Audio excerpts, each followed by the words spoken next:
you kids doing? I hope you guys are doing absolutely amazing. So यार आज हम लोग करने वाले हैं फुटप्रिंट्स विदाउट फीट के आपके चीट शीट्स. फर्स्ट फ्लाइट के चीट शीट आपको चैनल पे मिल गए होंगे. उसमें आपके सारे के सारे चैप्टर्स एंड पोइट्रीज इंक्लूडेड है. जितने भी आपकी पोएम्स हैं उसकी मैंने आपको लाइन बाय लाइन एक्सप्लेनेशन दी है. साथ ही में मैंने आपको बताए हैं पोएटिक डिवाइसेस एंड कैसे कैसे क्वेश्चंस बन के आपके बोर्ड के एग्जाम में आ सकते हैं. सो आई होप कि आपको फर्स्ट फ्लाइट में कोई भी डाउट नहीं होगा एंड सारी की सारी चीजें क्लियर हो गई होंगी. वैसे ही हम लोग आज पूरी की पूरी फुटप्रिंट्स विदाउट फीट जो आपकी किताब है, जो आपकी बुक है, उसमें आपके 9 चैप्टर्स है, राइट.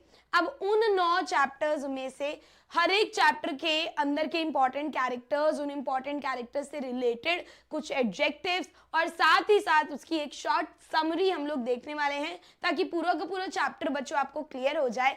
एंड अगर आंसर लिखने में आपको प्रॉब्लम आती हो तो वो जो कीवर्ड्स हैं आप लोगों के दिमाग में बैठ जाएं. सो शुरू करें, किस बात का इंतजार है, लेट्स गो. चलो. सो बेटा चैप्टर नंबर 1 है द ट्रायम्फ ऑफ सर्जरी. अब यहाँ पे ट्रायम्फ का मतलब क्या होता है? विक्ट्री, ठीक है, जीत. एंड सर्जरी यहाँ पर हॉस्पिटल, क्लिनिक को बोला गया है, ठीक है. ये जेम्स हीरियट जो आपके चैप्टर के एक मेन कैरेक्टर भी हैं, उन्होंने ही इस चैप्टर को लिखा है. इनका नाम जेम्स एल्फ्रेड है, बट इन्हें पॉपुलरली इनको जेम्स हीरियट के नाम से पुकारा जाता है. सो यहाँ पर सबसे पहले मैं आपको एक शॉर्ट सी समरी दे देती हूँ ताकि आपको पूरा का पूरा जो चैप्टर है वो बिल्कुल क्लियर हो जाए. सो इस चैप्टर में क्या होता है? एक ट्रिकी होता है. अब ट्रिकी कौन है? एक छोटा सा डॉग है. अच्छा, अगर आप लोगों के पास डॉग है, कमेंट करके मुझे जरूर बताना कि डॉग है कि नहीं, या कोई भी पेट है कि नहीं, या अगर नहीं भी है तो आपकी गली में या मोहल्ले में या सोसाइटी में अगर कोई डॉग हो जो जिसको आप पेट करते हो, तो आप मुझे बताना. एक अलग सा लगाव हो जाता है, होता है ना. वैसे ही यहाँ पर भी एक पेट है और इसकी एक मिस्ट्रेस है, एक मालकिन है, एक ओनर है, ठीक है, एक पेट पेरेंट है आप लोग बोल लो, जो अपने ट्रिकी से बड़ा प्यार करती है, बहुत प्यार करती है. देखो प्यार अपनी जगह सही है, बट जरूरत से ज्यादा लाड और प्यार क्या करता है? नुकसानदायक होता है ना, सेहत के लिए हानिकारक हो जाता है. सो यहाँ पर भी जो ट्रिकी की मिस्ट्रेस है ओवर लव कर देती है उसको, एंड उसके चक्कर में उसकी तबीयत बहुत ज्यादा खराब हो जाती है, क्योंकि डॉग्स ना हमेशा लालची होते हैं. अगर अभी जो मेरी पेट है, जो अगर मैंने उसको अभी दिया है ना खाना, तो वो क्या करेगी, मान लो कि मैंने उसको खाना दिया, ठीक है, और उसको खाना देने के बाद मैं अपना खाना लेके बैठी हूँ. बस मैं अपना खाना लेके बैठी हूँ कि उसने अपना खाना खत्म भी कर लिया है और मेरे खाने के पास आके बैठ गई है. तो इन्हें ना हमेशा लगता है कि जो हमारे पास है हम उसे जल्दी से खत्म कर लें ताकि कोई हमारा ना खाए बट हम सबका खाएं. तो ये लोग हमेशा भूखे रहते हैं, ठीक है. अब अगर हम इनको देते रहेंगे खाना, तो उससे क्या होगा? उनकी ही तबीयत खराब होगी, राइट. अगर हम इंसान भी एक्सरसाइज नहीं करेंगे, सिर्फ खाते रहेंगे तो क्या होगा? तबीयत खराब हो जाएगी. बिल्कुल वैसे ही अगर आप डॉग को भी एक्सरसाइज नहीं करा रहे हो, सिर्फ खिलाए जा रहे हो, तो क्या होगा भाई? तबीयत खराब होगी. सो यहाँ पर in this story tricky is a small dog who is pampered by his wealthy mistress Mrs Pomfrey. So Mrs Pomfrey बहुत ही ज्यादा रिच है, ठीक है. उन्होंने हर चीज के लिए अपने नीचे जो नौकर चाकर हैं वो रख रखे हैं, एंड ट्रिकी के लिए भी अलग नौकर रख रखे हैं कि भाई ठीक है, ये उसका सुबह का सारा हैंडल करेगा, है ना. सुबह का बेड लेकर आएगा, शाम का लेकर आएगा. इस बाउल में ट्रिकी सुबह खाना खाएगा, इस बाउल में शाम में खाएगा. तो हर एक चीज डॉग के लिए भी अलग कर रखी है, उसे भी बिल्कुल लैविश जिंदगी दे रखी है, और हर चीज के लिए उनके पास लोग मौजूद है. Tricky is greedy and loves food. अच्छा, पेपर में क्वेश्चन आ जाता है what was the ट्रिकीज only fault, ठीक है, केवल गलती क्या थी? तो बहुत बच्चे लिख देते हैं फूड, कि खाना उसकी गलती थी. खाना उसकी गलती नहीं है बच्चों, ग्रीड उसकी गलती है ना, लालच उसकी गलती है कि वो कभी किसी चीज को मना ही नहीं करता. सो यहाँ पे ट्रिकी इज ग्रीडी एंड उसे खाना बहुत पसंद है और वो एक्सरसाइज नहीं करता. Mrs Pumphrey gives Tricki extras between meals to build him up. तो ये क्या करती है? उसे बीच बीच में ना एक्स्ट्रा, नहीं तो कुछ सप्लीमेंट्स दे दिए, नहीं तो हॉर्लिक्स दे दिया, तो कुछ ना कुछ बीच में देती रहती है. इन्हें लगता है कहीं मेरा डॉग वीक ना हो जाए. अब वीक तो छोड़ो, बट वो ओवर वेट हो रहा है, ठीक है. अब क्या होता है? एक वेट उसको देखते हैं. वेट कौन होते हैं? जो एनिमल्स के डॉक्टर होते हैं, यानी कि जेम्स हीरियट, जिन्हें चैप्टर में डॉक्टर हीरियट कह के भी पुकारा गया है. अब वो देखते हैं, यार डॉक्टर को तो देखो, देखते ही पता चल जाता है कि ये मेरा पेशेंट है ना, यानी कि भाई इसमें कोई ना कोई कमी है, कोई नुकसान है राइट मतलब कुछ ना कुछ तो है जिससे इसकी तबीयत ठीक नहीं है। तो वो तुरंत देखते हैं डॉग को और शॉक्ड हो जाते हैं, बोलते हैं भाई ये क्या हाल बना रखा है तुमने इसका, ना तो तुम इसे एक्सरसाइज करा रहे हो, ऊपर से ज्यादा खाना ठुसवाए जा रहे हो, ऐसे तो बहुत जल्दी बीमार पड़ जाएगा। ठीक है, तो वो देखते हैं कि how blotted is the tricky, यहाँ पे ट्रिकी आएगा। The doctor advises Mrs. Pumphrey to stop giving Tricky diet, but she can't refuse him. But वो बोलती है कि मैं ट्रिकी को मना ही नहीं कर पाती, मैं उससे इतना प्यार करती हूँ। Tricky soon falls sick and the doctor is called. तो जैसे कि प्रिडिक्ट किया होता है डॉक्टर हीरियट ने, बिल्कुल वैसे ही बीमार पड़ जाता है, हड़बड़ाहट में डॉक्टर को बुलाया जाता है। And Mrs Pomfrey thinks ट्रिकीज recovery is a Triumph of surgery. तो जब डॉक्टर उसको लेकर जाते हैं, प्रॉपरली उसका इलाज करते हैं, उसे किसी भी तरीके का, याद रखना, मेडिसिनल ट्रीटमेंट नहीं दिया जाता, उसे केवल एक्सरसाइज कराई जाती है, वहां भगाया जाता है उसको, है ना, दूसरे डॉग्स की तरह ट्रीट किया जाता है। इसी में ट्रिकी ठीक हो जाता है। एंड मिसेस पंफ्रे इस सबको क्या बोलती है, अ ट्रायम्फ ऑफ सर्जरी, कि ये जीत है, ये उस डॉक्टर की, उस क्लिनिक की जीत है। Because he recovers completely in 2 weeks and become a hard-muscled animal, the story is a powerful example of the importance of saying no. कि प्यार अपनी जगह ठीक है, बट कहीं कहीं पर वक्त पर बेटा हमें क्या कर देना चाहिए, मना कर देना चाहिए। अगर उन्होंने टाइम रहते ट्रिकी को नो बोल दिया होता या उसका ख्याल रखा होता तो ट्रिकी बीमार पड़ता ही नहीं। समझ में आया? अब यहां पर देखो, ये कुछ आपके वर्ड्स हैं जिनकी मदद से आप एक आंसर फ्रेम कर सकते हो। कैसे फ्रेम करना है ये भी मैंने आपको बता दिया है, कैसे कैसे क्वेश्चंस आ सकते हैं ये भी मैंने यहाँ पे लिख दिया है। चलो एक बारी देखते हैं। सो मिसेस पंफ्रे के लिए आप यूज कर सकते हो, मिडिल एज्ड वुमेन है, रिच है, रिसोर्सफुल है, लार्ज नंबर ऑफ सर्वेंट्स हैं, मेड्स है ना। अगर एक तरीके से देखा जाए तो जेनरस भी है, काइंड भी है, बहुत ज्यादा लविंग भी है, ओवर लविंग भी है, सिली भी है बट सॉफ्ट हार्टेड है, एंड ओवरडूइंग भी है, जरूरत से ज्यादा कर देती है। तो ये सारे वर्ड्स आप लोग मिसेस पंफ्रे के लिए इस्तेमाल कर सकते हो। अब मैंने आपको, आप इससे एक आंसर कैसे बना सकते हो ये मैंने आपको बनाकर दिखा दिया है, ताकि आप हर चैप्टर में आपके दिमाग में थोड़ा सा आइडिया रहे कि हमें आंसर कैसे लिखना है। अब मान लो क्वेश्चन आ गया कि how would you describe Mrs Pumphrey's personality, या how does Mrs Pumphrey feel about Tricki, या how does Mrs Pumphrey react when Tricki. मतलब बेसिकली कोई क्वेश्चन आ गया तो आप इन वर्ड्स की मदद से इस तरीके से लिखकर आ सकते हो कि Mrs. Pumphrey, a middle-aged woman, was quite rich and resourceful, with a large number of servants and maids. Exactly आपने वहाँ पे लिख दिया। She treats all her visitors with warmth and generosity. She had a strong emotional bond with her dog Tricky. She was very concerned about Tricky's miserable condition. She pampered the dog. उसके बाद आप उनके ओवरडूइंग के बारे में यहाँ पर लिख सकते हो, ठीक है, सिली के बारे में लिख सकते हो, टेंडर हार्टेड के बारे में लिख सकते हो। तो ये सारी की सारी चीजें आप लोग मिसेस पंफ्रे के बारे में लिख सकते हो। तो ये वर्ड्स आपको बहुत ज्यादा हेल्प करने वाले हैं अलग अलग क्वेश्चंस में आंसर फ्रेम करने में, ठीक है। चलिए अब यहाँ पे मैंने ट्रिकी और मिस्टर हीरियट के लिए भी आपको कुछ कुछ वर्ड्स बता दिए। ट्रिकी के लिए आप लोग लवेबल लिख सकते हो, है ना, थोड़ा सा ओवरवेट है ये लिख सकते हो, ओवर पैम्पर्ड है ये आप लोग लिख सकते हो, अपने ओनर के लिए लॉयल है ये आप लोग लिख सकते हो, है ना, and he loves to be around people ये आप लोग लिख सकते हो। तो ट्रिकी के लिए भी लिख सकते हो, मिस्टीवियस है ये भी लिख सकते हो। On the other hand doctor hand के लिए लिख सकते हो, डॉक्टर हीरियट के लिए लिख सकते हो कि भाई बहुत ही ज्यादा कमिटेड वेट है ना, इन्होंने किसी भी तरीके से फायदा नहीं उठाया मिसेस पंफ्रे का, राइट, कि उसको ओवर दवाइयां दे दी हूं पैसे लेने के लिए, नहीं, उसे बल्कि किसी भी तरीके का मेडिसिनल ट्रीटमेंट दिया ही नहीं गया, ठीक है, बहुत ज्यादा डेडिकेटेड है अपने प्रोफेशन में ये लिख सकते हो, एक्स्ट्रा एफर्ट करते हैं ये लिख सकते हो, goes out of the way to make sure they get the best treatment and willing to listen to his customers. तो ये सारी की सारी चीजें आप लोग लिख सकते हो। क्लियर? चलो नेक्स्ट पे चलते हैं, the thief story that's written by Ruskin Bond. अब यहाँ पर ये जो स्टोरी है ये एक थीफ के बारे में है जो कैसे जाकर स्टोरी में सुधर जाता है, इस पे बात हो रही है कि थीफ कोई ज्यादा बड़ा नहीं है, छोटा टीनेजर है, आप लोगों की उम्र का ही है, ठीक है, एंड कैसे ये आगे जाकर सुधर जाता है उस पे बात हो रही है कि कैसे ये जो समाज है, ये जो सोसाइटी है, अगर किसी पे प्यार दिखाए, अगर किसी पे भरोसा करे, है ना, और सही तरीके से उस पे ट्रस्ट करे और सामने वाला अगर बदलना चाहता हो, सो दोनों की साइड से अगर मदद हो तो वो इंसान बदल सकता है। जैसे यहाँ पर अनिल की साइड से भी बहुत अच्छे पॉइंटर्स थे और खुद हरी सिंह भी पढ़ना लिखना चाहता था, बदलना चाहता था, जब दोनों की एनर्जी साथ में आई तो वो बदल गया, ठीक। तो यहाँ पर अगर आप स्टोरी की थीम की बात करोगे, कभी भी अगर थीम पे क्वेश्चन आता है तो आप लोग लिखोगे भाई फ्रेंडशिप, बिट्रेयल भी है इसमें, trust, guilt, change, kindness, loyalty, revenge and honesty, सारे के सारे जो इमोशंस है ना वो इस स्टोरी में भर रखे हैं।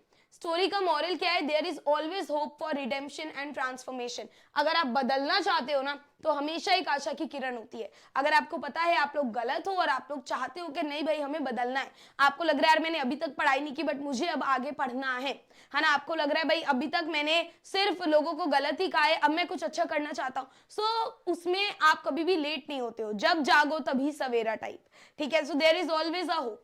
अब नेक्स्ट यहाँ पर आप लोग कुछ कॉमन जनरल पॉइंटर्स हैं, जनरल की पॉइंट्स मैं आपको दे रही हूं जो हर टाइप के क्वेश्चन में आप लोग लिख कर आ सकते हो। जैसे कि the story focuses on basic human values and relationships. Alright, story का जो मेन कैरेक्टर है Hari Singh plans to rob the only person who cares for him. Hari Singh's concise prevents him from robbing Anil. And the story's conclusion is that relationship and human values are significant in life and have the power to transform a person. तो ये जो 4 pointers है ना बेटा, ये long और हरी सिंह से question आता ही आता है। आप हर साल का पेपर उठा लो, हरी सिंह से क्वेश्चन आ रखा है, यानी कि द थीफ स्टोरी से क्वेश्चन आ ही रखा है। So thief story footprints without feet का बहुत ज्यादा इंपॉर्टेंट चैप्टर है, ठीक है। अगर आप सैंपल पेपर भी उठाओगे आपको क्वेश्चन मिलेगा, आप लास्ट ईयर का पेपर उठा लो आपको क्वेश्चन मिलेगा ही मिलेगा इससे, ठीक है। तो ये जो 4 पॉइंटर्स हैं, आप लोग वैल्यू बेस्ड क्वेश्चन आए, कंपैरिजन बेस्ड क्वेश्चन आए, है ना, कंपिटेंसी बेस्ड क्वेश्चन दे, ये 4 पॉइंटर्स एज इट इज लिख कर आ सकते हो। समझ में आया? अब एक बारी हम लोग इसके कुछ पॉइंटर्स देख लेते हैं स्टोरी के। तो स्टोरी का मेन कैरेक्टर हरी सिंह होता है जो एक 15 साल का लड़का होता है, ठीक है, जो क्या करता है लोगों के साथ पहले दोस्ती करता है, फिर उन्हें धोखा देके चोरियां करता है, ये उसका पेशा होता है। नाउ वो अपना एक नया शिकार ढूंढ रहा है कि भाई मुझे बहुत टाइम हो गया चोरी किए हुए, now I need a new person जिससे मैं क्या कर सकूं, उसका ट्रस्ट गेन कर सकूं, चोरी कर सकूं। नाउ हरी मीट्स अनिल, अ 25-year-old स्ट्रगलिंग राइटर, ठीक है। याद रखना स्ट्रगलिंग राइटर क्यों बोला है, बिकॉज वो फिट्स एंड स्टैट्स में कमाता है, यानी कि उसके पास कोई proper source of financial income नहीं है। कभी पैसे आ गए कभी नहीं आए, कभी उधार ले लिया, पैसे आए तो उधार चुका दिया, फिर पैसे आए तो पार्टी करने चला गया, इस तरीके से वो अपनी लाइफ को जीता है। सो रेसलिंग मैच में हरी अनिल के साथ मिलता है, वो उसे बहुत ही इजी गोइंग लगता है कि दिस इज द पर्सन जिसे मैं बेवकूफ बना सकता हूँ। तो हरी सिंह बोलता है कि मैं इसी को बेवकूफ बनाता हूँ, इसी के घर पे जाऊंगा, रहूंगा नौकर बन के और वहीं पे चोरियां करूंगा।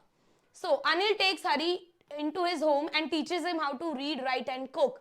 When Anil receives money for his writing, Hari steals it from under his mattress. तो होता तो वो चोरी है ना, हरी सिंह चोरी है, तो आदतें छोड़ना इतना आसान नहीं होता। जैसे ही इसको पैसे मिलते हैं अनिल को, एक दिन ये अपनी बुक पब्लिश करा के आता है, इसे पब्लिशर से पैसे मिलते हैं, ये आकर अपने मैट्रेस के नीचे रखता है और हरी सिंह वो पैसे चुरा लेता है। यहां तक तो ठीक है। आगे क्या होता है, आगे Hari returns the money without being noticed and it's successful in its objective. उसे रियलाइजेशन होता है कि what I am doing is wrong, है ना, मुझे एक एजुकेटेड आदमी बनना है।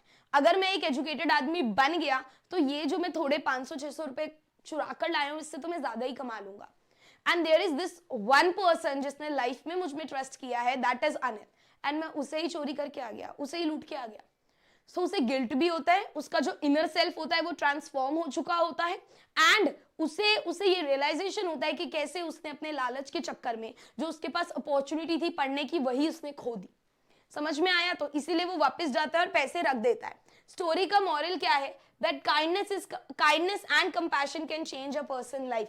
कि अगर आप किसी के प्रति काइंड हो, है ना, देखो यार हमें नहीं पता कौन अपनी लाइफ में किस चीज से जा रहा है, राइट, किस चीज से गो थ्रू कर रहा है। सो हमें अपनी साइड से हमेशा काइंड होना चाहिए टुवर्ड्स अदर्स, राइट। तो क्योंकि हम तो बोल के चले जाते हैं, हम तो ट्रीट करके लोगों को चले जाते हैं, बट उन्हें कैसे इंपैक्ट कर रही है वो चीज, that is a whole different level story, ठीक है। तो यहाँ पर इसका मॉरल ही है कि काइंडनेस और कंपैशन क्या करता है, can change a person's life. The stories also shows that sometimes people turn to crime out of desperation and poverty.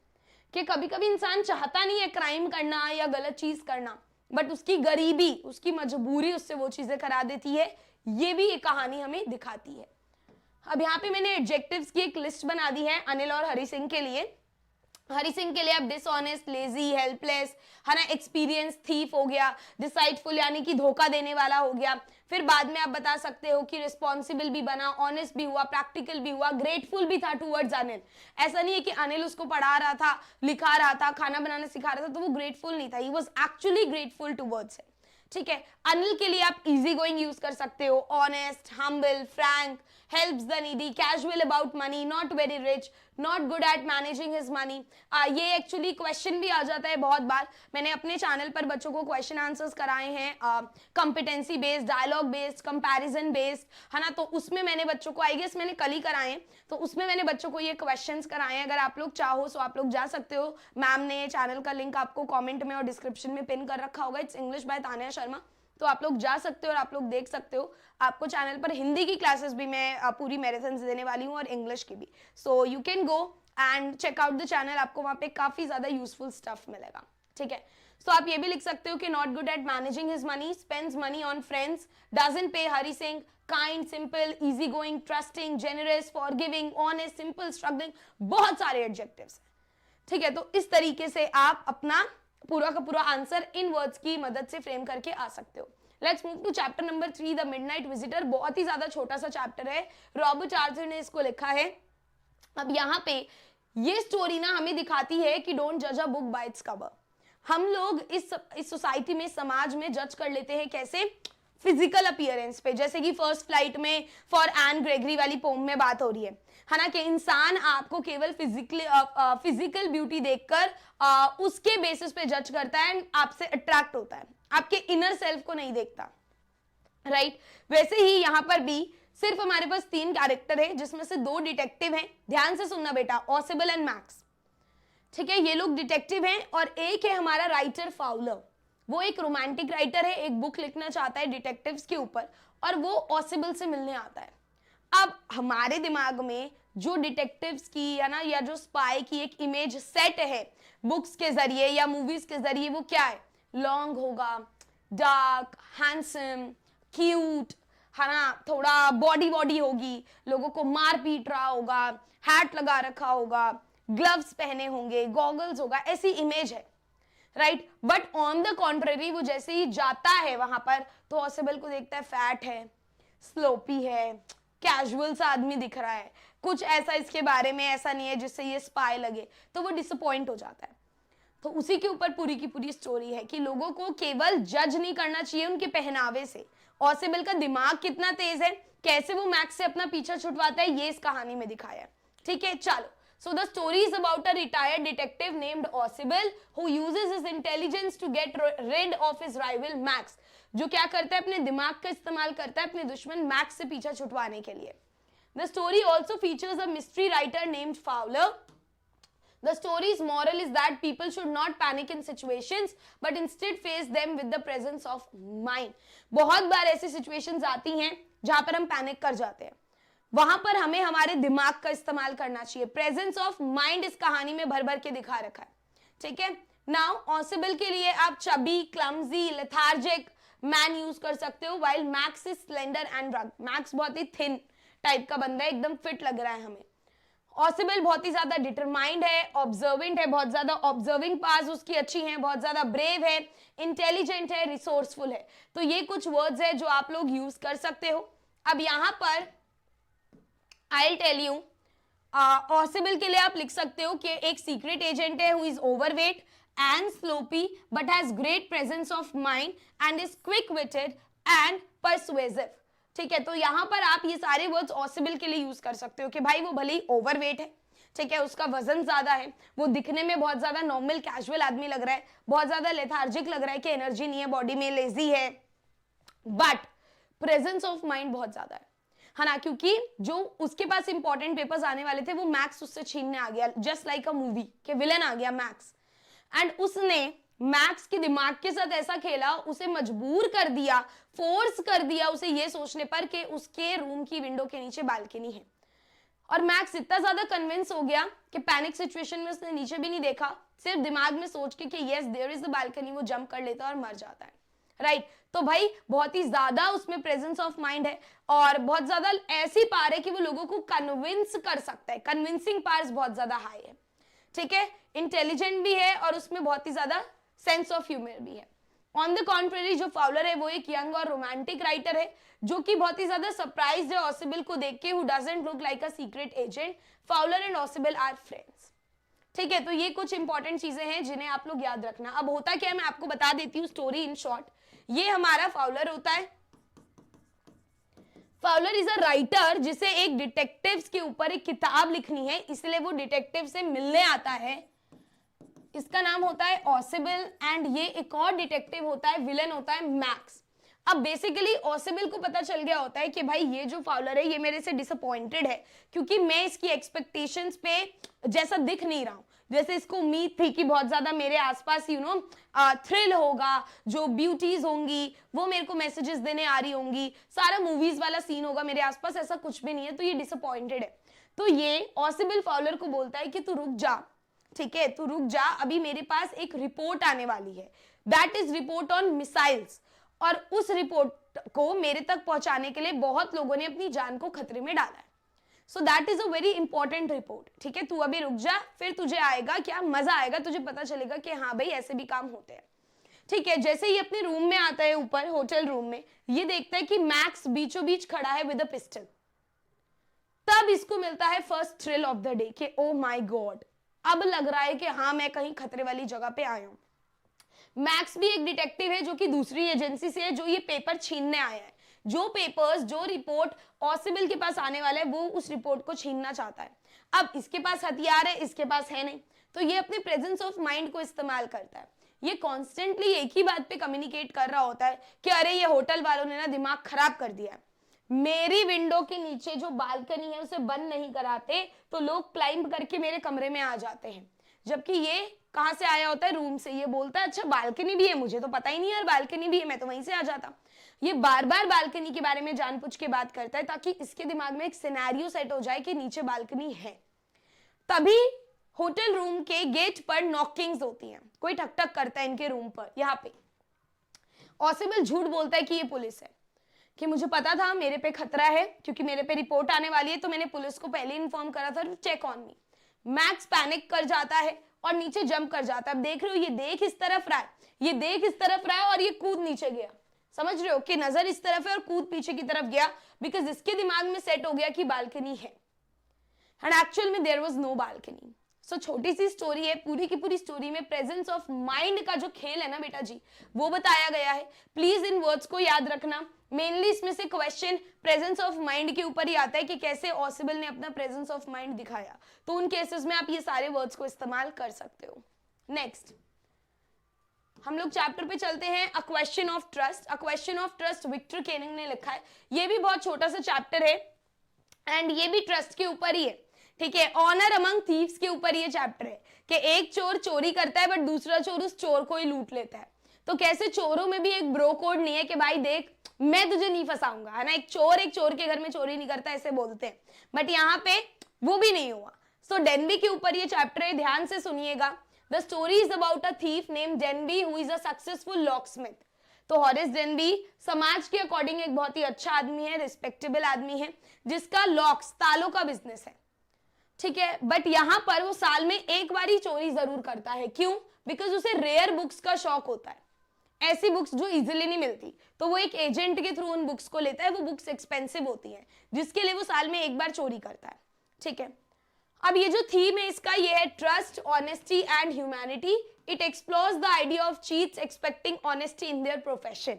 तो आप देखो कि आयरनी है कि खुद वो चोर है, खुद वो ऑनेस्ट नहीं है, बट वो दूसरे चोरों से एक्सपेक्ट करते हैं कि अपने प्रोफेशन में तो ऑनेस्टी दिखाओ। मतलब एक चोर दूसरे चोर के साथ तो ऑनेस्ट हो, ये उनकी एक्सपेक्टेशन है, ठीक है। अब यहाँ पे क्या होता है, हॉरिस डेनबी शॉर्टओवर ग्रेंज में चोरी कर रहा होता है। वहां पर उसे एक औरत मिलती है who tricks him into believing she is a family member living at Shotover Grange, जो उसको पागल बनाती है कि वो उस घर की मालकिन है। सो ये शॉर्टओवर ग्रेंज में चोरी करने जाता है और वहीं पर उसे एक औरत मिलती है जो उसे बेवकूफ बनाती है कि वो कौन है, वो इस घर की मालकिन है। She convinces him to open the safe for her and he is jailed for believing her. तो वो उसे कन्विंस कर लेती है कि मैं देखो तिजोरी का पासवर्ड भूल गई हूँ, आप मेरे लिए खोल दो। Now he gets all excited कि भाई ठीक है एटलीस्ट मैं खोल दूंगा तो ये मुझे जाने तो देगी, पुलिस के हवाले तो नहीं करेगी। तो वो बिना ग्लव्स के पूरा का पूरा जो सेफ है वो खोल देता है ना। सारे फिंगरप्रिंट्स उसके आसपास छूट जाते हैं एंड उसके बाद क्या होता है, 2 दिन बाद पुलिस उसको पकड़ लेती है, क्योंकि एक्चुअल में वो लेडी जिसने खुलवाया होता है वो भी एक चोर ही होती है, ठीक है। She is not the women of the house, वो ओनर नहीं है, वो खुद चोरी करने आई थी। बट यहाँ पर उस औरत ने क्या करा, पॉसिबल की तरह प्रेजेंस ऑफ माइंड का इस्तेमाल करा। है ना, कि वो भी चोरी करने आई है, उसने देखा अरे ऑलरेडी एक चोर है, चलो इसी से चोरी करा लेती हूँ। समझ में आया? The story explores the value of trust in human relationships. Trust is the fundamental value that create security and strengthen relationship. ठीक है, अब यहां पर आप डेनबी, एक डेनबी ही इंपॉर्टेंट कैरेक्टर है जिसपे मोस्टली यहाँ पे क्वेश्चंस आते हैं, तो आप उसके लिए well liked, good nature, lives peacefully जैसे वर्ड्स का इस्तेमाल कर सकते हो। आप ये भी बोल सकते हो कि Denby is a book lover who steals from wealthy people once a year to buy expensive and rare books. Next, Denby is never caught because he doesn't leave fingerprints at the crime scenes. Denby lives with a housekeeper who worries about his health and he is generally healthy but sometimes has hay fever in the summer. तो all over आप देखोगे तो Denby एक healthy आदमी है but उसे allergy है ना, हे फीवर मतलब उसे छींके आ जाती है पॉलन ग्रेन से। कुछ कुछ लोगों को होता है ना, फ्लास से एलर्जी हो जाती है या डस्ट से एलर्जी हो जाती है, छींकने लगते हैं। तो ये अपने सर्वेंट के साथ ही रहता है, अनमैरिड है, इसकी शादी नहीं हुई है एंड इसको पूरा हेल्दी है, बस इसको हे फीवर अटैक्स आ जाते हैं समर में। अब Denby is allergic to flowers which causes him to have hay fever every summer. तो ये कुछ चीजें हैं जो बच्चों आपको याद रखनी है। नेक्स्ट है फुटप्रिंट्स विदाउट फीट, जो कि एच.जी. वेल्स ने लिखा है।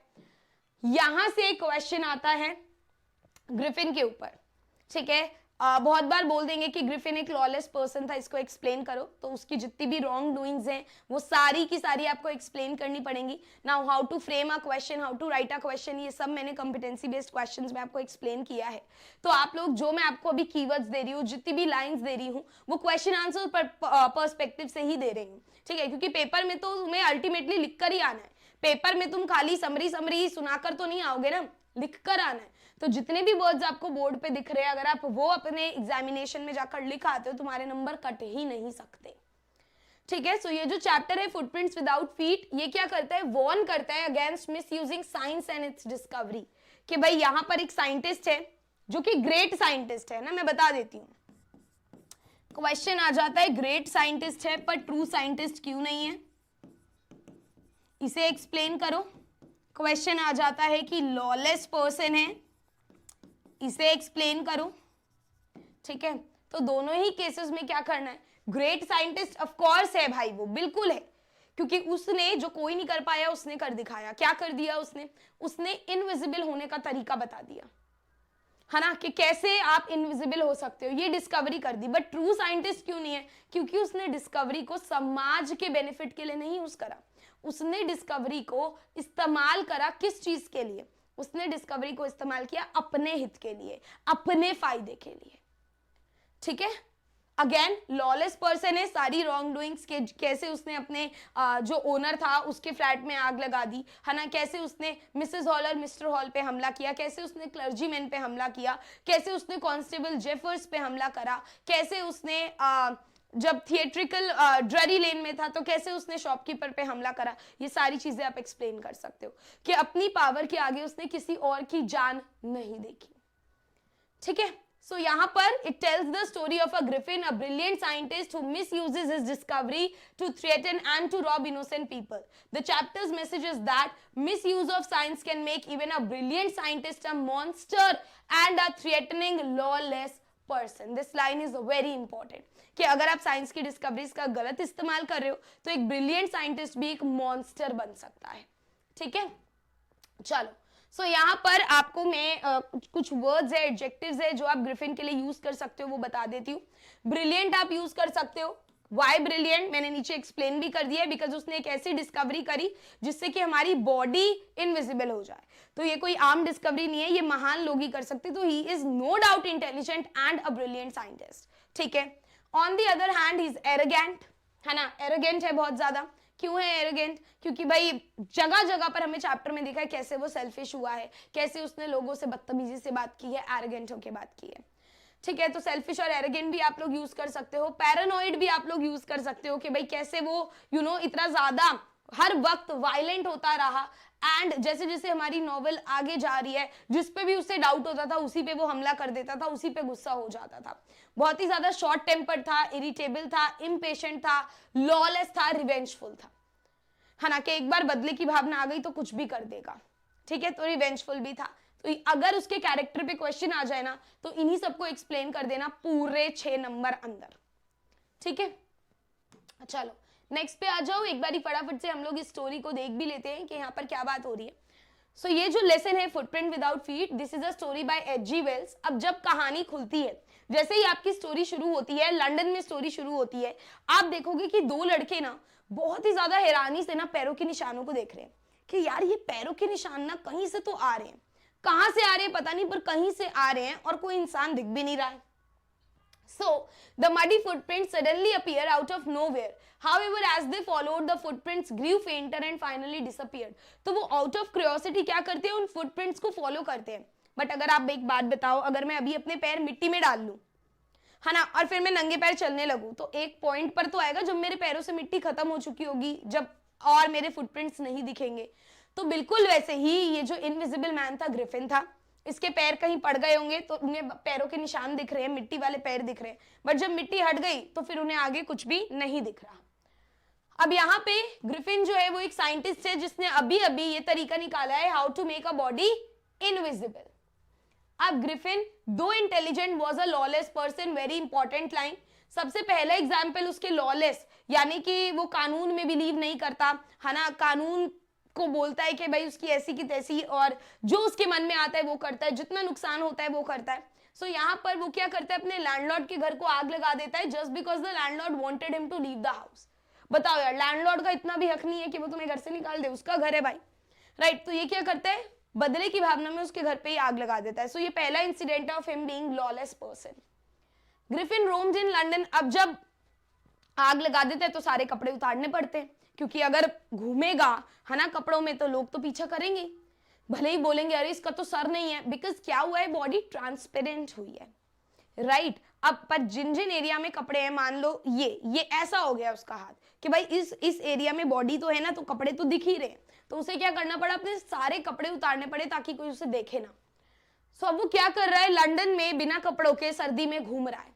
अब ठंड तो लगेगी, so he entered the store to escape the cold winter night. When the store closed, Griffin indulged himself by dressing himself in warm clothes. अब क्या हुआ, जैसे ही सारे लोग स्टोर से चले जाते हैं, वो कपड़े पहन लेता है ना, खाना खा लेता है, वाइन पी लेता है, मस्त सो जाता है। जब सुबह शॉप असिस्टेंट्स आते हैं तो वो वहां से भागने की कोशिश करता है और फिर से उसे अपने कपड़े उतारने पड़ते हैं, क्योंकि अगर नहीं उतारेगा तो फिर से शॉप असिस्टेंट्स उसका पीछा करेंगे।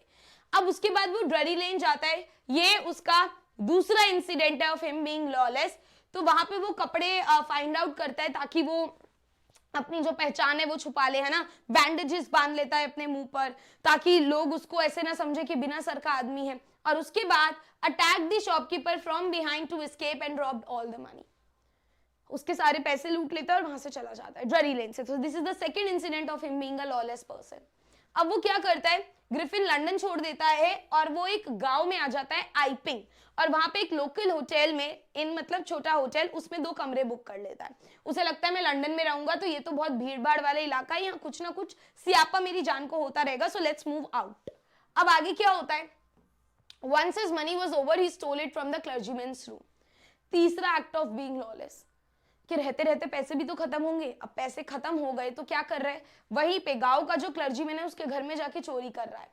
Next day Griffin paid the remaining amount. The people in the in felt suspicious about it. अब लोगों को भी शक होने लगा कि वहां से चोरी हो गई, इस पे अभी तक पैसे नहीं थे, आउट ऑफ नोवेयर अब इस पे पैसे भी आ गए, तो लोग बेवकूफ तो है नहीं, है ना, तो उनका जो शक था वो अब यकीन में बदल रहा है। So they informed about the strange incident to a constable। तो वो कांस्टेबल जेफर जो वहां का पुलिस वाला होता है उसको सारी चीजें एक्सप्लेन करते हैं। Then Mrs. Hall approached and asked Griffin a few questions. On seeing that, he became furious and took out the bandages. Oh my God! This is also the act of him being lawless। अब जो Mrs hall होती हैं, जो owner होती हैं, वो थोड़ी money minded होती हैं, बट अभी क्योंकि इनके हस्बैंड पे भी इसने अटैक करा होता है, अब ये जाती है और उससे क्वेश्चन करती है कि ये तुम क्या कर रहे हो। तो वो बहुत ज्यादा गुस्से में आ जाता है और अपनी सारी बैंडेजेस जो है वो उतारने लगता है कि भाई तुम कौन हो मुझसे क्वेश्चन करने वाली। अब क्या होता है, वहां पे पूरी भगदड़ मच जाती है, सब लोग डर जाते हैं केओस देखकर कि ये बिना सर का आदमी कौन है ना, ये तो पूरा इनविजिबल होता जा रहा है। तभी वहां पे कांस्टेबल आता है और ग्रिफिन उसे भी मारता है, उसे भी अनकॉन्शियस कर देता है। ठीक है, so finally the poor constable became unconscious and no one could catch him. So यहाँ पे कांस्टेबल अनकॉन्शियस हो जाता है और ग्रिफिन फिर से भाग जाता है, कोई भी उसे पकड़ नहीं पाता। तो पूरी की पूरी कहानी of him being invisible, him being a lawless person, him being an arrogant person, ठीक है, and not a true scientist. चलिए नेक्स्ट पे चलते हैं, the making of a scientist. तो ये चैप्टर बहुत सारे बच्चों को डिफिकल्ट लगता है क्योंकि इसमें थोड़ा सा साइंस आ जाता है। तो मैं हमेशा बच्चों को बोलती हूँ आपको साइंस के पर्सपेक्टिव से नहीं पढ़ना, आपको लिटरेचर के पर्सपेक्टिव से पढ़ना है। इंपॉर्टेंट चीजें आपको याद रखनी है, जैसे कि मोनार्क बटरफ्लाई और विजरॉय बटरफ्लाई में क्या डिफरेंस है ना, इनके हार्मोन वाली डिस्कवरी के जो 12 स्पॉट्स हैं प्यूपा पे, इससे क्या होता है, इससे एक हार्मोन प्रोड्यूस होता है, ये सिर्फ डेकोरेटिव ऑर्नामेंटल पर्पस के लिए नहीं है। तो ऐसे 2-4 इंपॉर्टेंट चीजें हैं चैप्टर में जहां से क्वेश्चन आता है जो आपको याद रखना है, दैट्स इट, इसके अलावा कुछ याद नहीं रखना। सो ये जो हमारी कहानी है ये रॉबर्ट पीटरसन ने लिखी है एंड ये रिचर्ड ई ब्राइट जो ग्रेट साइंटिस्ट हैं उनके बारे में कहानी है। अगर आप इसके कैरेक्टर्स देखोगे, सो रिचर्ड ई ब्राइट है सबसे पहले तो, जो कि एक ब्रिलियंट साइंटिस्ट है, ठीक है, थ्योरी ऑफ सेल साइंस में पढ़ते होगे, है ना, तो आप इन्हें जानते ही होंगे। तो इनका नाम है उसकी वजह से, he is noted for his work on sale and reading of DNA. Richard की जो मदर है उनके लिए चैप्टर में बोला गया है, she is an encouraging mother who supported Richard in every way. तो इनके पापा की बहुत जल्दी डेथ हो गई थी, पूरा सपोर्ट इनको इनकी मम्मा ने करा है, हमेशा हर चीज की जिसकी इनको जरूरत थी वो चीज इनकी मम्मा ने इनको दी है, ठीक है। नेक्स्ट डॉक्टर फ्रेडरिक की बात की गई है चैप्टर के अंदर, ये भी एक साइंटिस्ट दिखाए गए हैं। इन्होंने अपनी रिसर्च करी थी मोनार्क बटरफ्लाई पे, उनके माइग्रेशन पैटर्न के बारे में इन्होंने पढ़ा था। अब इन्होंने क्या करा था, रिचर्ड ई ब्राइट को इनके प्रोजेक्ट्स में हेल्प करा था, आइडियाज देने में हेल्प करा था, तो इसलिए आपको डॉक्टर फ्रेडरिक का नाम याद रखना है, ठीक है। नेक्स्ट है इनके सोशल साइंस के टीचर जिनका खुद का नाम रिचर्ड है, एंड इन्होंने रिचर्ड को हेल्प करा एक अच्छा डिबेटर और अच्छा पब्लिक स्पीकर बनने में। इनसे रिचर्ड बहुत ज्यादा इंस्पायर होते थे, रिचर्ड को अपने टीचर बहुत पसंद थे। नेक्स्ट है जेम्स आर वोंग, ये एक फेलो स्कॉलर है जिन्होंने इनके साथ रिचर्ड ई ब्राइट के साथ एक प्रोजेक्ट पे काम किया था। तो ये 4 ही कैरेक्टर्स है जो आपको याद रखना है। मेनली रिचर्ड ई ब्राइट ही हमारे मेन कैरेक्टर है क्योंकि उन्हीं के ऊपर ये पूरी की पूरी कहानी है। अब मैंने क्या करा है, सिर्फ इस चैप्टर में मैंने थोड़ा सा आपका समरी लंबा करा है, इलैबोरेट किया है। क्यों? क्योंकि ये चैप्टर आप लोगों को डिफिकल्ट लगता है और मैं नहीं चाहती कि आप लोग इस चैप्टर के क्वेश्चंस को छोड़ाओ, ठीक है। सो यहाँ पे देखो, Richard a collector from childhood पे पहले बात कर लेते हैं। सो रिचर्ड एक लौते बच्चे थे, आप इसको कहानी की तरह सुनना, ठीक है, आप इसको एक बिल्कुल एक स्टोरी की तरह सुनो कि रिचर्ड क्या थे, रिचर्ड इकलौते बच्चे थे, किसके, अपने माँ बाप के यार, ऑब्वियसली यार, ठीक है। So he grew up at Reading in USA, he had no one to play with, so he started collecting things. जो जो आपको पेपर के पर्सपेक्टिव से याद रखना है मैं बताती हुई चलूंगी। तो आपको याद रखना है बचपन में वो क्या क्या कलेक्ट करते थे। Number 1 rock fossils coins, he even gazed at stars. Number 2, ये क्यों इंपॉर्टेंट है, किस क्वेश्चन में पूछ लेते हैं कि भाई उनका साइंस के अलावा और क्या क्या इंटरेस्ट था, ठीक है। ऐसा नहीं है कि वो खाली साइंस ही उनका इंटरेस्ट था, नहीं, खाली साइंस में इंटरेस्ट था, नहीं। एक क्वेश्चन आ रखा था कॉम्पिटेंसी बेस्ड क्वेश्चन में जो मैंने अभी कराया चैनल पे, बोला गया था मास्टर ऐसे करके ना कहावत लिखी थी। बेसिकली क्वेश्चन ये था कि बोला जाता है इंसान के पास अगर इतने सारे स्किल्स है तो वो एक पे भी फोकस नहीं कर पाता। क्या ये रिचर्ड ई ब्राइट के केस में सच है? अब बच्चों को आंसर लिखना था इस पे, ठीक है। तो ये रिचर्ड ई ब्राइट के केस में सच नहीं है। तो आप यहाँ पर बताओगे कि कुछ लोग बहुत सारी स्किल्स धारण कर लेते हैं बट वो एक पे भी फोकस नहीं करते, बट यहाँ पर बीइंग अ साइंटिस्ट उन्होंने साइंस के अलावा भी हर एक चीज पे फोकस किया कि वो एक अच्छे डिबेटर भी थे। ये नहीं है कि साइंस मेन एरिया था और बाकी सब एरियाज में वो कम काम करते थे कि डिबेट एवी कर लेता हूँ, है ना, फोटोग्राफी एवी कर लेता हूँ, नहीं, हर स्किल में वो इक्वल टाइम देते थे और इसलिए वो हर चीज में अच्छे थे। सो यहाँ पर वो बचपन में रॉक्स, फॉसिल, कॉइन्स कलेक्ट करते थे, स्टार्स को भी गेस किया करते थे, बटरफ्लाइज कलेक्ट करना उनकी हॉबी बन गया था। फिर क्या होता है, इंपॉर्टेंट चीज, काउंटी साइंस फेयर पे बहुत सारे क्वेश्चन आ जाते हैं। रिचर्ड ने काउंटी साइंस फेयर में सबसे पहले क्या करा, स्लाइड्स दिखाई of frogs at the county science fair और वो हार गए। बट उन्हें सैड तो फील हुआ बट उन्होंने इस हार को पॉजिटिवली लिया। उन्होंने देखा कि विनर्स ने क्या किया था एंड देन ही रियलाइज्ड कि अगर उन्हें जीतना है तो उन्हें कोई रियल एक्सपेरिमेंट करना पड़ेगा, ठीक है। देखो, Richard displayed his slides of frogs at the county science fair but did not win any award. He realized that he needed to carry out real experiments to win an award. ठीक है, real experiment उन्हें करने पड़ेंगे। ही टुक suggestions from doctor Frederick, फिर उन्होंने, अभी हमने पीछे देखा था ना, तो फिर उन्होंने डॉक्टर फ्रेडरिक को लिखा कि भाई मुझे कुछ सजेशंस चाहिए कि मैं क्या क्या प्रोजेक्ट पे काम कर सकता हूँ, क्या क्या रियल एक्सपेरिमेंट कर सकता हूँ। फिर उन्हें बहुत सारे काउंटी साइंस फेयर और इंटरनेशनल साइंस फेयर में अवार्ड्स मिले। ठीक है, अब आगे क्या हुआ, सबसे इंपॉर्टेंट प्रोजेक्ट है 8th ग्रेड प्रोजेक्ट। तो यहाँ पर उन्होंने कॉज, एक रीजन पता लगाना चाहा कि वायरल, कौन सा वायरल फीवर है जिससे कि थाउजेंड्स ऑफ मोनार्क बटरफ्लाइज जो हैं वो मर जाते हैं। ठीक है, उन्हें रीजन तो नहीं मिला, बट उन्होंने ये चीज दिखाई कि एटलीस्ट उन्होंने ट्राई किया एक रियल एक्सपेरिमेंट करने का। ठीक है, तो इससे उन्हें क्या मिला, प्राइज मिला। अब आगे क्या हुआ, नेक्स्ट इंपॉर्टेंट चीज जिस पे क्वेश्चन आता है, about the 12 tiny gold spots. आपने देखा होगा बटरफ्लाई के ऐसे स्पॉट्स होते हैं, बहुत लोगों को लगता है कि ये सिर्फ डेकोरेटिव पर्पस के लिए है, बट उन्होंने बोला ऐसा नहीं है, ये डेकोरेटिव पर्पस के लिए नहीं है। इसमें से एक हार्मोन प्रोड्यूस होता है जो बटरफ्लाई की ओवरऑल डेवलपमेंट के लिए बहुत ज्यादा नेसेसरी है, बहुत ज्यादा जरूरी है। ठीक है, तो इस प्रोजेक्ट से उन्हें फर्स्ट प्राइज मिला। इस पे क्वेश्चन आ जाता है, बहुत इंपॉर्टेंट है। ठीक है, इसको आप लोग याद रखना। अब आगे क्या होता है, नेक्स्ट इंपॉर्टेंट चीज क्या है कि फिर उन्होंने केमिकल स्ट्रक्चर, ये जो हार्मोन है ना, इसका केमिकल स्ट्रक्चर पढ़ना चाहा, जिससे कि उन्हें एक आइडिया आया अबाउट सेल लाइफ। अब हमें इसके डीप में नहीं जाना है, बस हमें ये याद रखना है कि while studying the chemical structure of hormone, कौन सा हार्मोन, ऑफ दिस हार्मोन है ना, ऑफ मोनार्क प्यूपा, जब वो इसको पढ़ रहे थे तब उनको क्या आता है, उन्हें एक नई थ्योरी मिलती है, थ्योरी ऑन सेल। बस यही हमसे पूछा गया है, इतना ही हमें आना चाहिए। ठीक है, सो थ्योरी थी how cells can read there DNA. He, along with his college roommate James, worked on the idea and then they wrote a paper explaining their theory. पूरी की पूरी थ्योरी हमें एक्सप्लेन नहीं करनी क्योंकि ये साइंस नहीं है, इंग्लिश है। आपको बस थ्योरी का नाम पता होना चाहिए कि कैसे उन्होंने इस थ्योरी तक आने में खुद की मदद की। That's it. अगेन यहाँ पर बता देती हूँ इंपॉर्टेंट चीजें क्या हैं। 12 गोल्ड स्पॉट्स वाली जो स्टोरी है वो इंपॉर्टेंट है। एक और इंपॉर्टेंट चीज है कि जो विजरॉय बटरफ्लाईज है वो मोनार्क को क्यों कॉपी करती है। ये दो अलग अलग टाइप की बटरफ्लाई है। तो विजरॉय बटरफ्लाईज जो है, बर्ड्स को उनका टेस्ट पसंद है, बर्ड्स इन्हें खा जाती है, बट बर्ड्स मोनार्क बटरफ्लाई को नहीं खाती। So they copy monarch butterflies because they want कि बर्ड्स उन्हें भी ना खाएं, अपनी जान बचाने के लिए दे कॉपी दीज बटरफ्लाईज। समझ में आया? तो यही कुछ इंपॉर्टेंट चीजें हैं जो याद रखनी है। इसके अलावा कुछ इस चैप्टर में ऐसा नहीं है जो आपको याद रखने की जरूरत है।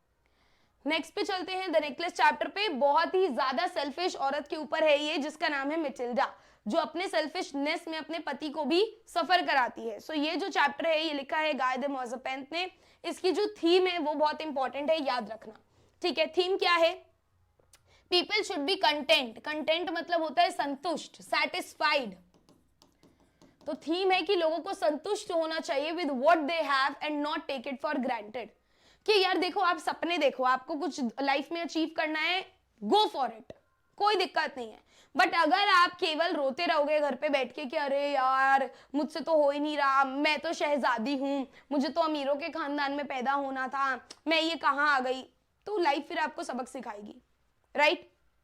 तो या तो आप संतुष्ट रहो, चीजों को फॉर ग्रांटेड मत लो, जो आपके पास है अभी थैंकफुल रहो और आगे मेहनत करो, या फिर आप जो है उसी में खुश रहो, राइट? तो यहां पर है स्टोरी में ऑल्सो एक्सप्लोर्स हाउ ग्रीड, कैसे जो हमारा लालच है ना, अगर वो जरूरत से ज्यादा बढ़ जाए तो हमारे लिए ही खतरनाक होता है।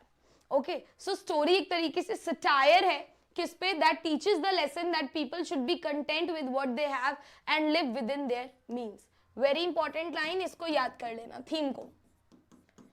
अब ये जो नेकलेस है ये एक लड़की के बारे में है जिसका नाम है मिटिल्डा। वो अपनी जिंदगी से बहुत ज्यादा नाखुश है। ठीक है, क्लर्क की फैमिली से बिलोंग करती है, बट उसे लगता है कि मेरा जो बॉर्न है वो किसी अमीर फैमिली में होना चाहिए था। फिर उसे एक अमीर हस्बैंड चाहिए होता है, बट क्योंकि उसकी फैमिली दहेज अफोर्ड नहीं कर सकती तो उसकी शादी भी क्लर्क की फैमिली में ही हो जाती है। ऑल राइट, अब उसका पति बहुत कोशिश करता है to make her feel happy, but वो नहीं होती। ठीक है, वो हमेशा सेटिस्फाइड ना होने के रीजंस ढूंढती रहती है। अब क्या होता है, इन्हें एक पार्टी में जाना होता है and she borrows a necklace for a high society event only to lose it. क्या करती है, अपनी एक फ्रेंड है मैडम फॉरेस्टर, उससे एक नेकलेस बोरो कर लेती है, डायमंड नेकलेस, और उसको खो देती है। To replace the necklace, Matilda and her husband endure years of hardship and poverty only to discover that the original necklace was a fake. 10 साल बेचारे कर्जे में रहते हैं, क्योंकि खो जाता है नेकलेस तो उसे नया देना पड़ता है नेकलेस। 36,000 फ्रांस का नेकलेस देते हैं, है ना। तो जो 18,000 रुपए कर्जे में लिए होते हैं वो देते देते ही 10 साल निकल जाते हैं, जिससे कि मेटिल्डा जो पहले थोड़ी मिडिल क्लास जिंदगी जी रही थी, वो अब और ज्यादा नीचे आ जाती है और पूरी एक हार्ड वर्किंग वुमेन लगने लगती है। अब उसके सारे सपने मर गए होते हैं कि उसे एक लग्जरी भरी लाइफ चाहिए। लास्ट में उसे पता चलता है कि वो नेकलेस फेक था, जिसके पीछे उसने 36,000 खर्च किए, उसकी कीमत 500 से ज्यादा नहीं थी।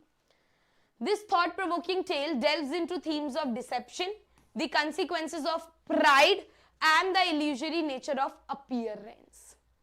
Okay?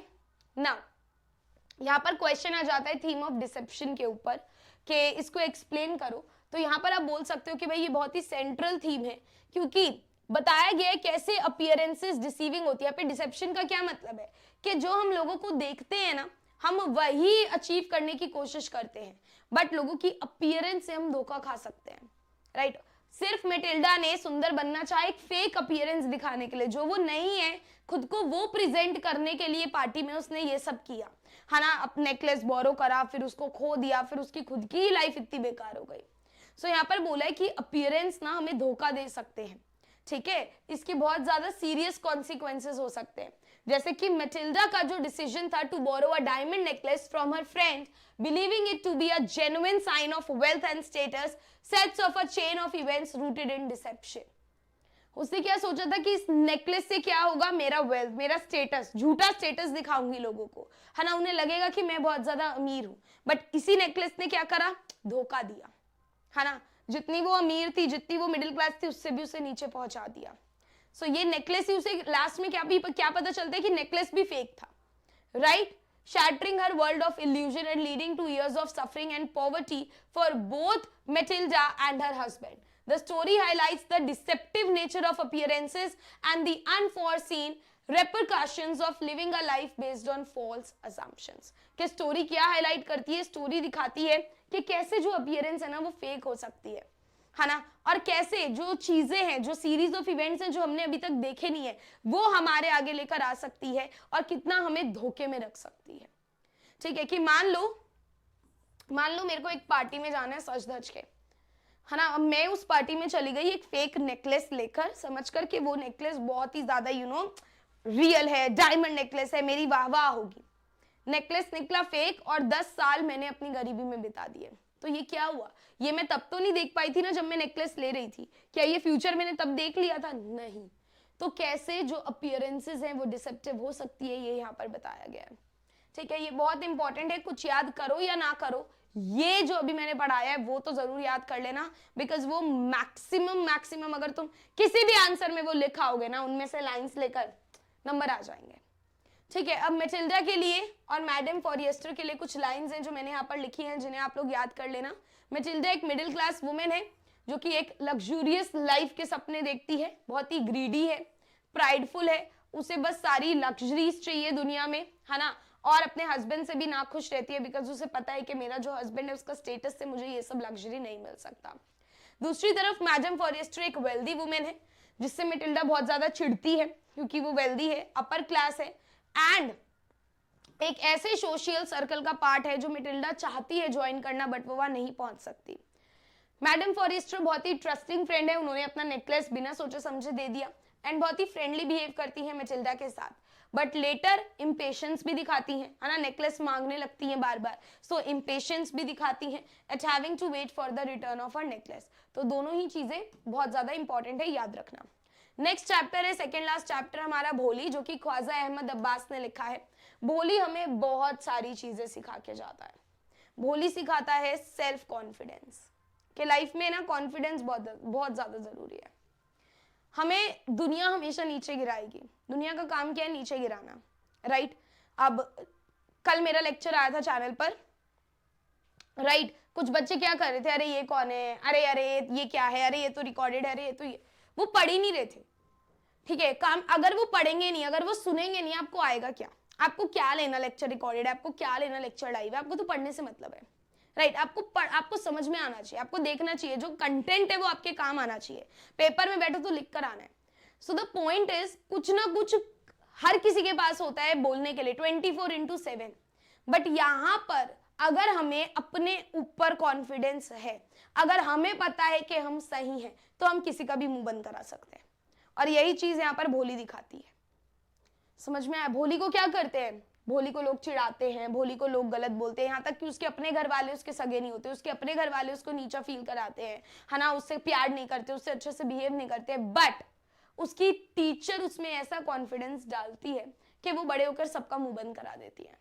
ठीक है, सो यहाँ पर अपने को याद रखना है, द मेन थीम ऑफ भोली is the impact of family on children, कि सबसे ज्यादा इंपॉर्टेंट रोल ना कॉन्फिडेंस में फैमिली प्ले करती है। भोली आप सोचो बचपन में जो भी उसके साथ हुआ, कि उसे स्मॉल पॉक्स हो गया जिसके निशान छूट गए, है ना, वो बेड से गिर गई जिसकी वजह से उसका जो ब्रेन था वो थोड़ा सा डैमेज हो गया, जिसकी वजह से वो बाकी बच्चों से स्लो हो गई, तो उसकी फैमिली ने उसे इग्नोर करना शुरू कर दिया, जिसकी वजह से उसका कॉन्फिडेंस खो गया। अगर उसकी फैमिली ने उसे सपोर्ट किया होता, उसे मोटिवेट किया होता, उसके लिए खड़े रहे होते, तो शायद बाहर वालों को हिम्मत ना मिली होती उसका मजाक उड़ाने की, right.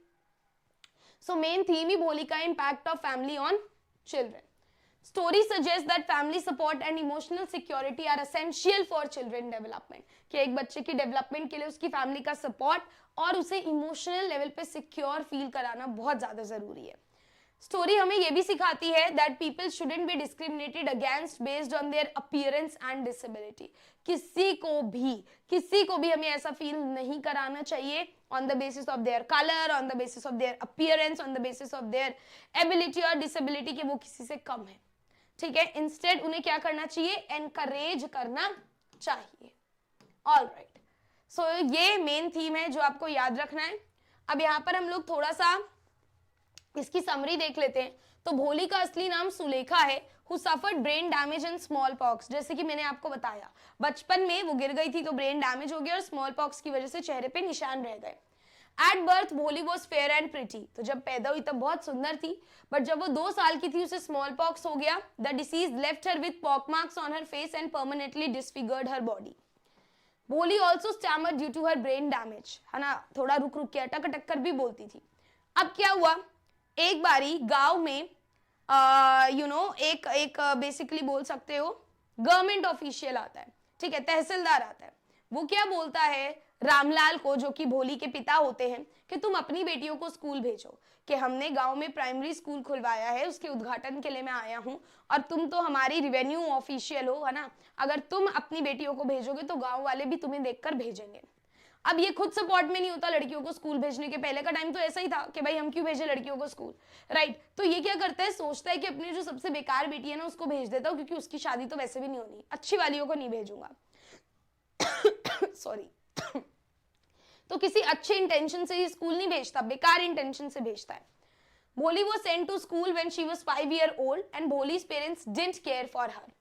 Bholi agreed to marry an old man to protect her father's honor but later refused because she saw how mean and greedy he was. अब साल पे साल जब वो स्कूल जाती है, अपनी टीचर से मिलती है, उसकी टीचर उसे एक सेंस ऑफ प्यार, एक कॉन्फिडेंस दिखाती है, तो भोली भी धीरे धीरे कॉन्फिडेंट औरत बन जाती है। अब इसकी शादी विशांबर नाथ से फिक्स करा दी जाती है। विशांबर नाथ एक अधेड़ उम्र का आदमी है जो कि विधुर है, उसकी बीवी मर चुकी है, उसके बच्चे बड़े बड़े हैं, ठीक है, उसका पैर भी टूटा हुआ है, उससे शादी फिक्स करा देते हैं। भोली शादी करने के लिए मान भी जाती है क्योंकि वो अपने माता पिता की रिस्पेक्ट करती है। बट देन शादी के मंडप में क्या होता है, शादी के मंडप में विशांबर देख लेता है कि भोली के चेहरे पे निशान है एंड देन वो डाउरी यानी कि दहेज मांगता है 5000 रुपए। भोली को दिखता है कि यार हाउ मीन ही इज, तो वो शादी वहीं पर तोड़ देती है। Bholi refuse to marry Bishamber because he demanded 5000 rupees from her father after seeing her pock marked face. Bholi मना कर देती है। अब वहां पे आंटियां क्या करती है, जो आंटियों का काम है, हो देखो देखो कितनी बेशरम लड़की है, हाय हाय देखो देखो देखो कितनी जबान चला रही है, हाय हाय हमारे घर तो ऐसी बेटी हो ही ना। आंटियों का काम ही होता है ना, खुद की बेटी क्या कर रही होगी उन्हें पता नहीं है, पर दूसरों की बेटियों की शादियों में जा जाके उनको बोलना होता है। सो यहाँ पर भोली क्या करती है, उनका भी मुंह बंद करा देती है, बोलती है चुप रहो, कभी कभी जरूरी होता है। और उसकी टीचर ना सब देख रही होती है साइड में खड़े होकर, और वो बहुत प्राउड फील कर रही होती है कि देखो मैंने मतलब क्या बना दिया। जैसे एक आर्टिस्ट होता है ना, वो कोई मास्टरपीस बना देता है कि वाह यार क्या क्या तो मैंने कला दिखाई है, बिल्कुल वैसी वो खुश होती है कि भोली को क्या से क्या बना दिया कि आज की डेट में वो खुद के लिए स्टैंड ले पा रही है। ठीक है, चलिए। सो यहाँ पे भोली के लिए आप लोग यूज कर सकते हो निग्लेक्टेड चाइल्ड, कोई ध्यान नहीं देता था, अंडर कॉन्फिडेंट एंड इंट्रोवर्ट भी थी, है ना, इतनी जल्दी खुलती नहीं थी लोगों से। She is also little slow, has pockmarks on her face from childhood illness. Teacher के लिए बोल सकते हो कि बहुत ही अफेक्शनेट थी, लविंग थी, एनकरेजिंग थी, भोली को हेल्प करती है in overcome her fear of speaking and उसे ट्रांसफॉर्म करती है into a confident girl who can read, write and speak properly. Okay, last chapter पे चलते हैं, the book that saved the earth written by Claire. अब यहाँ पर ये बेसिकली एक वन एक्ट प्ले है। ठीक है, अब प्ले में क्या होता है, ये प्ले बेसिकली हमें फ्यूचर में लेकर जाता है एंड बताई देती हूं मैं आपको, पढ़ाई देती हूं। So the book that saved the earth is a fictional comedic drama written by Claire Boiko. The play is set in 25th century. ठीक है, सो ध्यान देना 25th सेंचुरी का प्ले है, बट ये लोग हमारे बारे में पढ़ रहे हैं, यानी कि एरा ऑफ बुक्स। अभी आप लोगों के पास बुक्स है ना, लाइब्रेरी है ना, सब है ना हमारे पास, यस और नो? हाँ मैम, सब है हमारे पास। तो ये लोग फ्यूचर में किसके बारे में पढ़ रहे हैं, हमारे बारे में पढ़ रहे हैं। ठीक है, अब यहां पर बेसिकली मार्स के जो लोग हैं वो अर्थ पे हमला करना चाहते हैं। तो बता रखा है कि कैसे एक बुक ने, एक राइमिंग बुक ने, जैसे हम बच्चों को बचपन में पोम्स नहीं पढ़ाते, twinkle twinkle little star how I wonder what you are, right? Humpty Dumpty sat on a wall, Humpty Dumpty had a great fall, Johnny Johnny yes papa। तो बेसिकली ठीक है, मदर गूज नाम की बुक ने, जो कि बुक ऑफ राइमिंग, सारी की सारी राइमिंग पोम्स हैं उसमें, कैसे वो बुक जो है हमारे अर्थ को बचाती है, ये यहाँ पर दिखाया है। सो प्ले 25th सेंचुरी में सेट है एंड जैसे क्लास 9th में था ना मार्जी वाला chapter, the fun they had, future में सेट था, बिल्कुल वैसे ही। तो ये प्ले भी 25th सेंचुरी का है and is about how the world was saved from a Martian invasion by an old book of rhymes called Mother Goose। कि कैसे जो वर्ल्ड है, मार्शियन मतलब मार्स के लोगों से, ठीक है, मार्स के लोग हमला करने वाले अर्थ पे थे, कैसे इस बुक ने अर्थ को बचाया है, ये यहाँ पर दिखाया हुआ है। अब इस प्ले का सेंट्रल आइडिया क्या है, that incomplete information is always hazardous, कि अगर आप आधी अधूरी इंफॉर्मेशन रखोगे ना तो वो हमेशा नुकसानदायक ही होगी किसी के भी लिए। ठीक है, अब यहां पर थिंक टैंक मेन कैरेक्टर है, रूलर है मार्स का। इसको लगता है अर्थ बहुत ही टुच्चा प्लैनेट है, अर्थ बहुत ही बेकार घटिया प्लैनेट है और अर्थ को अपने कब्जे में कर लेता हूं, बट महा स्टूपिड आदमी है ये। इसका एक असिस्टेंट है नूडल, जिसमें थोड़ा बहुत दिमाग है, जो इसको बार बार ही आराम से करेक्ट करने की कोशिश करता है। ठीक है, तो यहाँ पे थिंक टैंक के लिए आप बोल सकते हो रूलर है ऑफ मार्शियन प्लैनेट, यानी कि मार्स का। लार्ज एग शेप्ड का हेड है इसका, जैसे हम्टी डम्टी की शक्ल देखिए ना, ऐसे इतना बड़ा मुंह होता है, वैसे ही बिल्कुल थिंक टैंक की शक्ल है। अनयूजुअल सा अपीयरेंस है that set him apart from humans. अब हम्टी डम्टी जैसी अगर किसी की शक्ल हो तो वो एलियन ही लगेगा, इंसान तो लगेगा नहीं। डम्ब लीडर है, अपने आप को बहुत इंटेलिजेंट समझता है और कभी भी अपनी गलती नहीं मानता, never accepted any of his errors. Lacked common sense की बहुत इसमें कमी होती है। ऑन दी अदर हैंड जो नूडल होता है वो इससे थोड़ा सा समझदार होता है। ठीक है, अब यहाँ पर क्या होता है, only understood things superficially without analysing और taking into account their actual purpose which ultimately contributed to his failure. तो ये क्या करता है थिंक टैंक, सिर्फ लिटरल लेवल पे चीजों को समझता है। लिटरल मतलब जैसे लिखा हुआ है, जैसे पोम्स लिखी हुई है बिल्कुल वैसी समझ लेता है। अगर लिखा हुआ है काउज रनिंग, कहीं पर भी cows running on a space या cows running on a road, तो बिल्कुल लिटरल उन्हें लेने लगता है। अगर लिखा है स्पून्स आर डांसिंग, तो उन्हें लिटरल लेने लगता है कि अरे स्पून नाच रही है, बिल्कुल भी अपनी कॉमन सेंस नहीं लगाता। और इसी की वजह से हम एंड में देखेंगे कि कैसे ये राजा की पद से हट जाता है। नूडल क्या है, नूडल इसका असिस्टेंट है, ये थोड़ा सा नॉलेजेबल है, ये थिंक टैंक को आइडियाज देता है एंड ये बहुत ज्यादा एफर्ट मारता है अपने काम में। थिंक टैंक से ज्यादा दिमाग है इसमें, तो अगर ये डायरेक्टली थिंक टैंक को करेक्ट करेगा तो उसे पता है थिंक टैंक ऑफेंड हो जाएगा, तो ये बार बार खुद को गलत बोलता है कि अरे नहीं सर मैं ही गलत हूं, बट मेरे गलत दिमाग में ये आइडिया आया है ना, जो आप ही का है, बस आप मेरे दिमाग में गया है। तो ऐसे करके ये थिंक टैंक को करेक्ट करता रहता है। तो फटाफट से हम इस प्ले को समझ लेते हैं यहाँ पर। ऑल राइट, सो प्ले का जो प्लॉट है मैंने आपको बताया 25th सेंचुरी में सेट है, और ये दिखाता है कि कैसे एक मार्शियन यानी कि मार्स पे रहने वाला एक आदमी जिसका नाम है थिंक टैंक और उसके क्रू मेंबर्स यानी कि उसके कुछ टीम मेंबर्स हैं, वो कैसे अर्थ पे हमला करना चाहते हैं।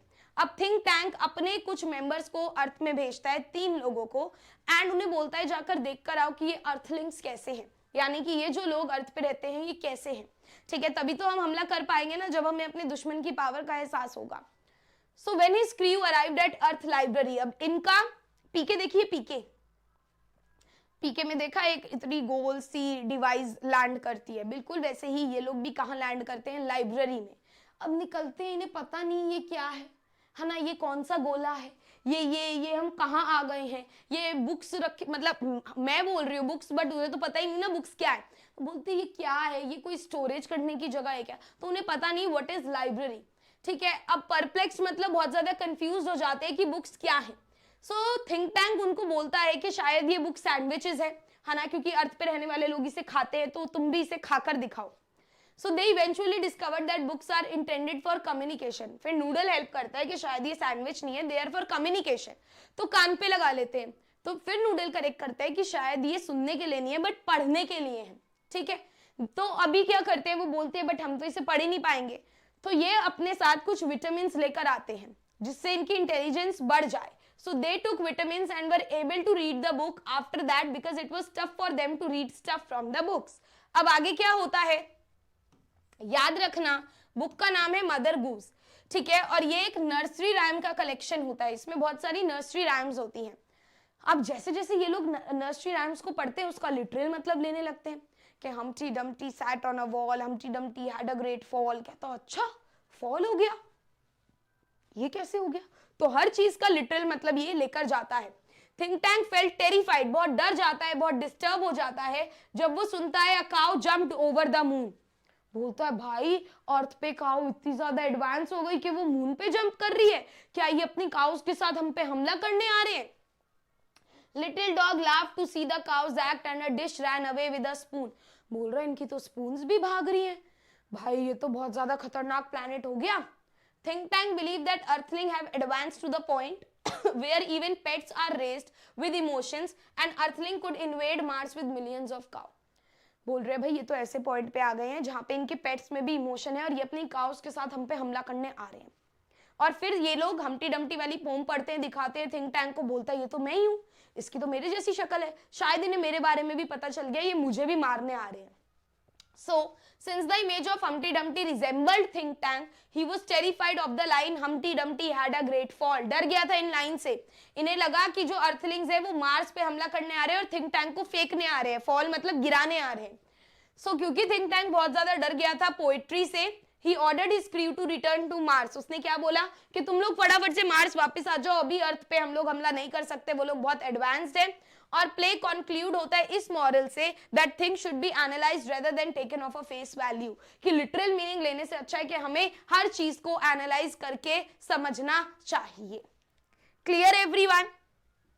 सो आई होप हर चैप्टर की जो इंपॉर्टेंट चीजें थी वो आपको समझ में आई होंगी, हर चैप्टर की जो इंपॉर्टेंट लाइंस थी या जो इंपॉर्टेंट एडजेक्टिव्स थे, जो आप जितने भी इंपॉर्टेंट वर्ड्स थे उन्हें आप लोग याद रखोगे एंड ये आपको क्वेश्चन लिखने में मदद डेफिनेटली करेंगे। सो आई होप आपको आज का सेशन बहुत बहुत अच्छा लगा हो। आगे आपको जो मैराथन्स हैं वो भी मेरे चैनल पर मिलेंगे इंग्लिश बाय तान्या शर्मा पे, जहां पर मैं आपको एक एक question answer, competency based, dialogue based सारे क्वेश्चन आंसर्स कराने वाली हूँ। हिंदी के लिए भी आप लोग एक बार जाके चैनल को चेकआउट कर सकते हो and I will see you guys letter. Please comment, अपने काइंड कमेंट्स करके जरूर बताएं कि आपको लेक्चर कैसा लगा। अगर आपको लेक्चर से रिलेटेड कोई डाउट भी है ना तो भी आप कमेंट सेक्शन में लिख दो, I will try to answer. ठीक है, I will try to answer कि मैं आपके डाउट्स को क्लियर करूं। बेसिकली ये जो लेक्चर था ये आपका मैराथन नहीं था, ये लेक्चर में ऐसा नहीं था कि आपको डिटेल में हर एक चीज मिलेगी, बट हाँ ये आपकी चीट शीट थी। चीट शीट क्या होता है, आपको शॉर्ट में सारी इंपॉर्टेंट चीजें एक ही जगह पर दे देना। All right, so I hope आपको समझ में आया and I will see you guys letter. Thank you so much. Bye bye. Take good care of yourself.